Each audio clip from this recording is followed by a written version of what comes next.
तो बच्चों, कैसे हैं आप सभी? उम्मीद करती हूँ आप सभी अपने परिवार के साथ हंसी खुशी और मौज में होंगे और ध्यान लगाकर पढ़ाई करेंगे, क्योंकि दिन दिन गुजरते जा रहे हैं और हर दिन गुजरने के साथ साथ आपके पास टाइम कम हो रहा है और आपका एग्ज़ाम नज़दीक आ रहा है। तो इसलिए मैं ज़्यादा समय बर्बाद न करते हुए टॉपिक शुरू करती हूँ। कल तक मैंने आपको, इससे पिछली जो वीडियोस थी उसमें मैंने आपको पढ़ाई थी फिराक गोरखपुरी जी द्वारा रचित रुबाइयाँ, और आज से मैं शुरुआत कर रही हूँ इन्हीं फिराक गोरखपुरी द्वारा लिखी गई गज़लों की, उनकी व्याख्या, साहित्य सौंदर्य। ठीक है, तो देखते हैं गज़ल। पहली गज़ल क्या है? नौरज गुंजे पंखड़ियों की नाजुक गिरहें खोले हैं, या उड़ जाने को रंगों वो गुलशन में पर तोले हैं। ठीक है, तो आप इसमें देखिए, ये आपकी पंक्तियां दी है। संदर्भ क्या है? प्रस्तुत पंक्तियां हमारी पाठ्य पुस्तक आरोह भाग 2 के फिराक गोरखपुरी द्वारा रचित गजल नामक शीर्षक से ली गई है। मैं ये आपको ऐसे पढ़ा रही हूँ जैसे कि आपको एग्जाम में लिखना है। ठीक है, मेरी पाठ्य पुस्तक नहीं है, आपकी पाठ्य पुस्तक है, इसलिए आप ऐसे ही लिखेंगे, हमारी पाठ्य पुस्तक। ओके, आगे इसमें प्रसंग क्या है? प्रस्तुत पंक्तियों में शायर ने प्रकृति के आलम्बन रूप वसंत ऋतु का वर्णन किया है। ठीक है, इसमें आप देखिए व्याख्या क्या है। उपयुक्त पंक्तियों में शायर कहते हैं कि प्रकृति के 9 रंगों के प्रभाव के कारण, प्रकृति के 9 रंगों के प्रभाव के कारण पेड़ पौधों की पंखुड़ियां अपनी कोमल गांठों को खोलने लगी हैं। कोमल गांठें माने कलियों को खोलने लगी हैं, अर्थात सभी कलियां फूल बनने को तत्पर हैं। बाग की सभी कलियां फूल बन जाने के बाद फूलों के रंग और खुशबू भी चारों तरफ फैलने लगी है, फैलने के लिए अपने पंख खोलने लगी है। ठीक है, ये है ना।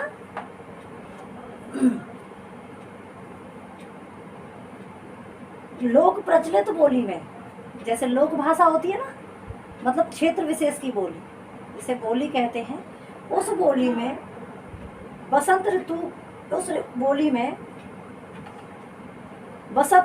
ऋतु को नौरस भी कहा जाता है। मतलब बसंत ऋतु का जो सुहावना मौसम होता है ना, उसे नौरस का मौसम कहा जाता है।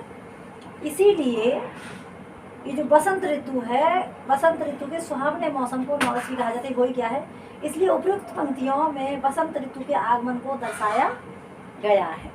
ठीक है, काव्य सौंदर्य है, भाव पक्ष इसमें दिखा दिया गया। तो दी गई पंक्तियों में प्रकृति का आलंबन भाव वर्णित है। सॉरी बच्चियों, मैंने बाहर से लिख दिया, वर्णित आएगा।